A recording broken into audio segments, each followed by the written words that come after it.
Okay, Assalamualaikum and very good morning to everybody. So today we are going to continue our lecture as you all have already completed your special leave for Hari Raya and also Hari Gawai. So today we are going to continue relating marketing strategies, but from the previous lecture is based on the broader aspect of marketing strategies. For this one is going to be more specific towards the real estate products. So for the first aspect is for us to know what is the segmentation that we are going to use. For real estate market is imperfect with real estate products, essentially heterogeneous because of their fixed location, meaning that all of these real estate products or properties is not the same, even though it has the same size, it has the same build up area and everything, but because of the location is different, even though it's a neighboring property. Okay, so the critical issue is to select an appropriate segmentation plan to facilitate target market, the product positioning, and the formulating of effective marketing strategies. So we are going to look at this. So this is some of the case studies that we can use. In terms of real estate, you can see shop houses. This one is in Pekan Parit, Perak. So even though the shop houses has similar designs, but one property is not the same with the other. Like this one is a corner shop house, and intermediate shop house is different in terms of its heterogeneity. Okay. Other than that, for double story terrace houses, the corner lots ones and the intermediate one is not the same, even though the intermediate with the neighboring intermediate is also not the same, because of the location is not fixed. Okay, so with a stagnant population and a maturing real estate market, there is a keen competition among various real estate developments, and there is a need to focus on selected segments of buyers. With the globalization and higher education and wealth, buyer and customers have more varied and sophisticated needs, taste and lifestyle. It is also a challenge for us in providing products to different people with different mindsets, different financial abilities. So not all the products that we offer will cater to everybody. So we need to segmentize them. So we need to differentiate between them on the type of their needs and also their wants and also their capabilities. Okay, so differentiation and positioning. In the present competitive environment, marketers must be able to accurately identify the potential buyers and customers for the goods and services, and we can use various strategies like segmenting the market or doing so by geographic location, without segmenting them to the point until it became very small. So we need to try to get as much of the market share as large as possible, but sometimes you can't do that, but when we differentiate and segmentize, don't make it too narrow, don't make it too small. Just like if you are offering like high-end condominium in Botol, price at 3 million ringgit in Botol. So how many people does have the capability to purchase this 3 million ringgit property in Botol? So maybe just one or two, and they might not be even interested to purchase that property in Botol.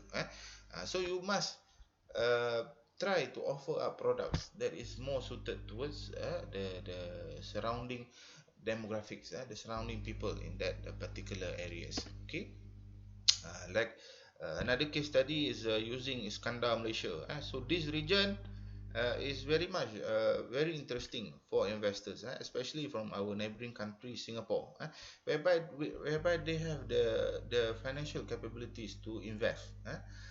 and purchasing high-end apartments or condominiums. So if we compare with the 3 million ringgit condominium in Boter, and if we put in Nusa Jaya, Johor, so it might be much more suitable, because we have the more segmentized potential buyers with the financial capabilities. So if in Boter maybe you can only get one buyer, but in Nusa Jaya you might get 70 to 80% of the property being sold within the first 6 months. Okay, so marketers who can reach and communicate with the right customers have a greater chance of attracting and keeping those customers than those who are searching for the wrong customers in the wrong place. Like I said before, the case study of the 3 million ringgit condominium in Boter. So differentiation is an important tool in developing the marketing strategies. It has been said that a company can outperform its rival only if it can establish a difference. Meaning you as a real estate providers or real estate product providers, not necessarily the product is very different, but if you have a niche, meaning your products is something that gives value to people, people willing to pay high amounts of money to purchase your products. If you put in like a Balinese concept or a green concept or Javanese concept, that is very appealing to people, then of course you have the opportunity to get a higher number of purchases. Okay, you are also needed to strengthen the current position. The trust in strengthening product's current position is to monitor constantly what target customers want and the extent to which customer perceive the product as satisfying those wants. Like purchasing in any products, people want to satisfy their own want. Like if they are purchasing a house, of course they wanted some facilities or fixtures on the house, like they wanted a swimming pool, they wanted a 4 bedroom house, they wanted a very large dining area or a very large living room area. So it is up to us whether we can fulfill this kind of needs or wants first, so that it can satisfy what the potential customers wanted.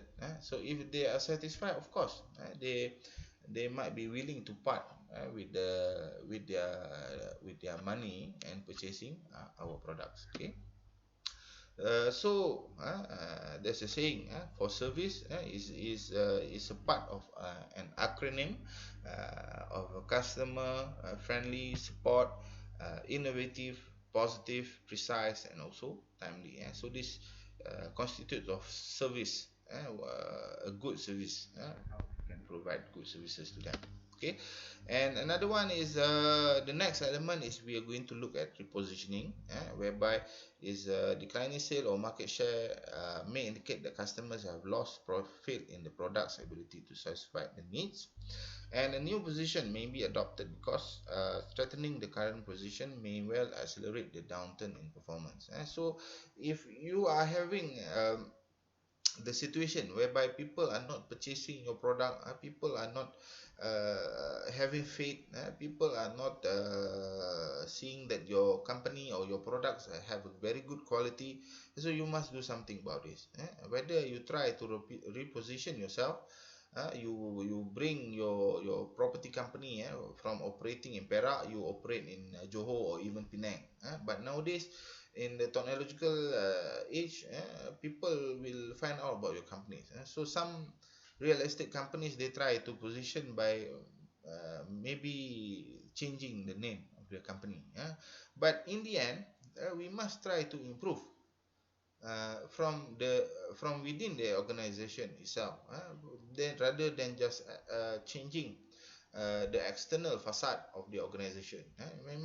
We make positive changes from the inside out, not from the outside in only.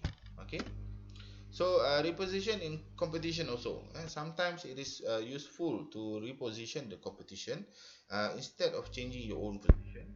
So a direct attack on the competitor's strength may put its product in a less favorable light and force the competitor to change try. But it's not very advisable. So it's more advisable if you make changes on your own products, like this case study, whereby the soft drink company Pepsi Cola, they have changed several times of their own logo or company, from the one that is very similar to the red Coca-Cola, the changing of the letters, drink Pepsi, Pepsi Cola, Pepsi Cola, and then in 1962 they already dropped the name Cola at the back of the wording and just put Pepsi, Pepsi, another one. During my time, I always remember it as like the 1998, and also I think it's the 2003, and this looks quite refreshing. But the current logo is, nowadays is very drastic. Even the wording of Pepsi is not there. So they just expect people to associate the red and blue spherical shape as the brand itself. Then we look at the term of the branding. The branding is a brand of name, term, design, or symbol, or a combination of these characteristics that is intended to identify a product and distinguish it from the competitors' offerings. So branding is the process of attaching a name and reputation to something. So if you can see from the former brand of Pepsi Cola, it looks very similar with its main competitor, which is Coca-Cola. With the quite same wording, quite same design, quite same, even the letter is painted quite the same. It's the red color, red tone. So they try to improvise by putting another tone, a blue tone, a white tone, and then distinguishing themselves from their competitors. So people don't relate them together. So people will see that these are different and unique products. Okay. Other than that, for real estate companies, like a major one, like SP Steel. So they distinguish themselves by having this logo or even the name itself. The full name is SP Steel Berhad Group, but they prioritize on the word of Setia. So meaning that if we state Setia, they know is the product of SP Steel. Like their major projects in Shah Alam, which they call a Setia Alam. So it's a part of marketing or branding also. Other than that, they put the project's name using the organization name also. Setia Alam, Setia Sky, Setia Residences, Setia Tower, everything Setia. And if you have and if you have other certifications, if you have awards, then you can put together with the branding of your organization. Like this one voted by customer, Readers Digest. Digest is a trusted brand, 2017 Platinum Award. Okay. So brand strategy starts with the decision whether or not to put the brand name on the product, and branding can be used as a vehicle by means of which a product can be differentiated from the competitors. So in real estate, it is easier to brand the developer than the product. So if we sometimes if we state or Setia Sky or Steel Tower, they might not know where is this project located at. Is it in Kuala Lumpur, Sungai Buloh, or Ipoh? So if we state, oh, this is a project by SP Setia, so they can see, oh, SP Setia is a 5-star developer, is one of the best developers in Malaysia. Like associating the brand. If you state about a new established developer, like if you state JS Global, that is not recognizable. Anybody heard of JS Global? So of course not, because I just made up that name, JS Global. If you compare with SP Studio, also everybody in the real estate industry knows. So, branding in real estate, branding developers will influence buyers to the perceived worth of their developments and differentiate their properties from others. So, a strong image of a development can raise both prices and also make some barriers towards entry. Because people see, if we wanted to purchase SPCTS properties as compared with JS Global, nobody even heard of. So people might say, oh, is this property developer a good company? Are their products very good? Can they complete the project on time? Is there any abandoned projects? As compared to uh, the organizations like SPCT, people will say, oh, we don't have to worry about their projects. Their products is very good, top-notch quality. But to purchase the product, sometimes the launching 1 or 2 days already sold out because everybody wanted to get their products. So that is a form of a barrier towards entry. It becomes a limited piece of product, right? And then the very established developers can also use that the high demand to purchase their products to increase, like I said here, to increase the price of their own products. Okay. Like this one brand also, sundry shop. It's a sundry shop in Malay. It's called kedai runcit. Is a normal typical sundry shop nearby us. So they already have hundreds of branches in Malaysia. So this kind of shop, we already associated with the brand. So if we see this branch, we already know the products being sold there is affordable, is quite cheap. If you purchase ramen noodle, the 2 minute noodle, if you compare with the normal one, is with the normal shop is sold at 5 ringgit, but as this shop is being sold at 3 ringgit 50, so there's a 1 ringgit 50 cent difference. So the type of branding that being posed states that people have confidence. People have confidence in their brand, and then whenever they see a similar brand or a similar branch being open nearby, they can already straight away went there because they already trusted the brand. Okay. So brands do not become success stories without long-term consistent communication support that makes buyer aware of the uniqueness and also the value. So successful branding is not built overnight. Hence, it is more common to brand the developers rather than the development. So if you wanted to just brand the development, then after a few years after the development has already completed, people will not talk about that development anymore. Rather talk about the developer. But if you focus more on the aspect of the branding of the organization or the developer, so whenever you try to offer up new products, people will associate, oh, your company is good quality, have a good track record, and the products being offered, the properties there is very good value for money. The materials in the construction being used is good quality, and of course people will have the attractiveness to purchase product from your organization. Okay. So providing a real estate in real estate, it is much more fruitful to profile the real estate developer than rather than the development, as I said before. A common basis to examine the basis of housing feature include design, layouts, quality of finishes and size. Other than that, value-added features like using technology, financing, attractive financing, interior design, and other than the houses, shopping centers.